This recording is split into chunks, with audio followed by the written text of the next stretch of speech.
And thank you very much, Ken. We're going to do a little extra play here. We've got Tim Tetrick as our special Friday night guest in the Sulky. He became just the 10th driver in harness racing history to surpass the $11,000 win plateau. We've got a nice little sign for him that we're going to hand over in just a second here. But, Tim, I got to ask you this. On behalf of all of us here at the Meadowlands, congratulations. What were you thinking when you went under the wire in that North America Cup elimination last Saturday? Well, a couple things. I got to cash my ticket in to make the final in that big race, which is $1 million race next week, and I've got a really good shot to win it. And then I was thinking, that was just 11,000 times that I've gotten to get my picture taken, so that was pretty cool. As you've been reflecting on it over the last week, what do you feel it's like to be included in the same club with names like Hervé Fillon, Dave Pallone, your buddy Tony Morgan, and Dave McGee, who you grew up watching win races? Those are my idols, everyone you just said, and I still race against some of them today. And I never thought I'd drive 11,000 horses, let alone win 11,000. So it's been a great career so far, and luckily I'm only 37. Right, you've come a long way from Flora, Illinois, where you were born here. Could you ever have imagined the success that you've had? Absolutely not. I don't think if somebody wanted to write a record story about that, they couldn't write it that well. So I've been very fortunate. My injuries have been very minimal. And staying healthy, that's the main thing. Well, we've been very fortunate to be able to watch and witness your success throughout the season. Lots of great thrills, especially here at the Meadowlands. But speaking of that North America Cup elimination, let's take a look at working on a mystery here. And the news of the week from trainer Brian Brown was that he wasn't even at his best. What did you say to him after this race? After the race, and I was pulling him up, he did cough a few times and told Brian he might want to scope him, and he did. And there were some things that we can definitely work on. So I expect him to be better and stronger, and that was a great effort out of a 9-hole spot. The difference between last year at 2 when he blossomed out at the Red Mile, has he grown up so far at 3? He matured so quick last year because he got a late start, and he paced 49 his second or third lifetime start. So he's right back to that speed. He's a little bit smarter, a little bit stronger, and I can control his.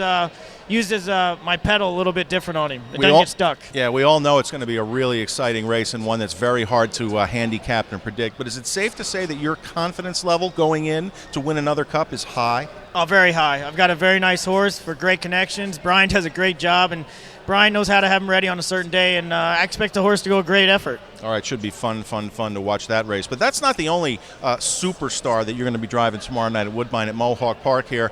You also drive that pacing mare, what's her name, Charton, and they gave you a little piece of ownership. How good is she so far this year? She's amazing. She's just tough as nails, likes to win, and she trained them all in 48 just as easy as you want one to train last week. And she loves that track too, right? She's had great success there. One little mistake she made behind the gate, but she loves it. She won 48 last week, and I never even touched her. All right, now I want to look over a couple of your accomplishments here, and please try not to blush. You and I both have freckles, so we can hide it.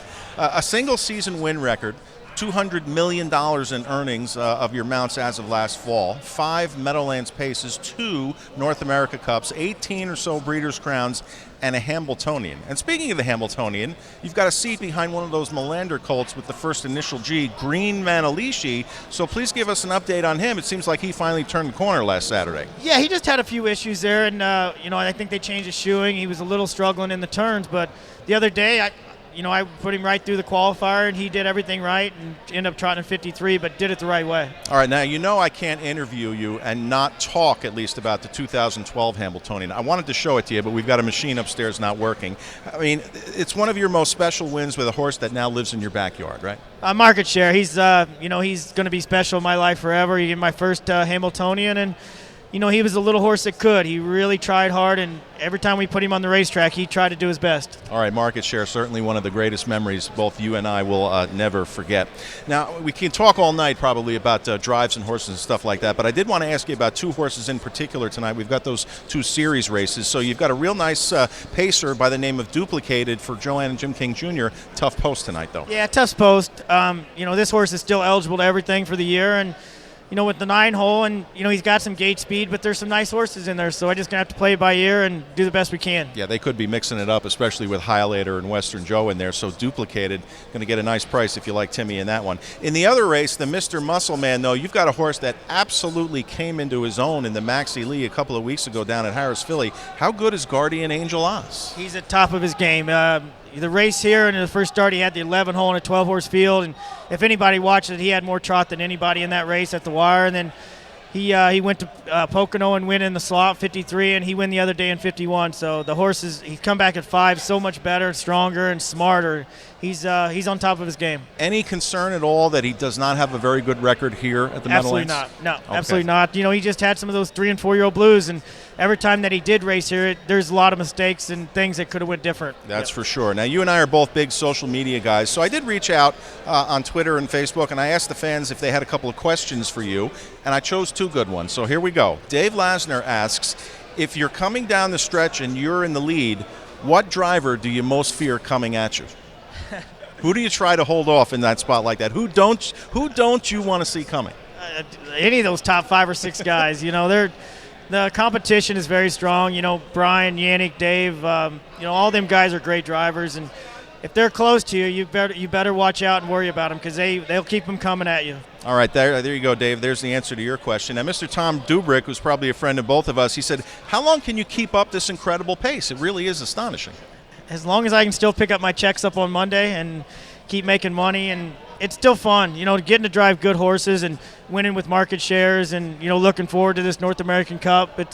Those are what I look for and want to do. The overnights sometimes get old, but you got to do those to get the good ones. So as long as I'm still competitive, I'm going to stay at it. Well, there you go. Now, you said you're only 37. I wrote that down, too. Glad we got the age right. But let's take a little peek, at the future here in the looking glass. Where do you see yourself in about 5 years, and what more do you think you want to accomplish in harness racing or in anything else? I want to stay healthy, and I want to drive good horses, and I want to win the Hambo again about 5 more times. But just keep driving good horses. Want to get hopefully spend more time with my family, and just enjoy life some, because the last 10, 15 years, all I've done is horse racing, and hopefully I can do some different things. All right. Well, like I said, we have really been a pleasure. It's been a pleasure to watch you do it, witness you do it. Congratulations again on 11,000 from all of us here at the Meadowlands, and harness racing fans everywhere. Happy to turn over this sign to the bionic man, Mr. Tim Tetrick. Thanks, Meadowlands. You got it. Folks, we're going to take a quick time out here. When we come back, we'll go over those feature races tonight and give out our weekly awards. We'll be right back after this.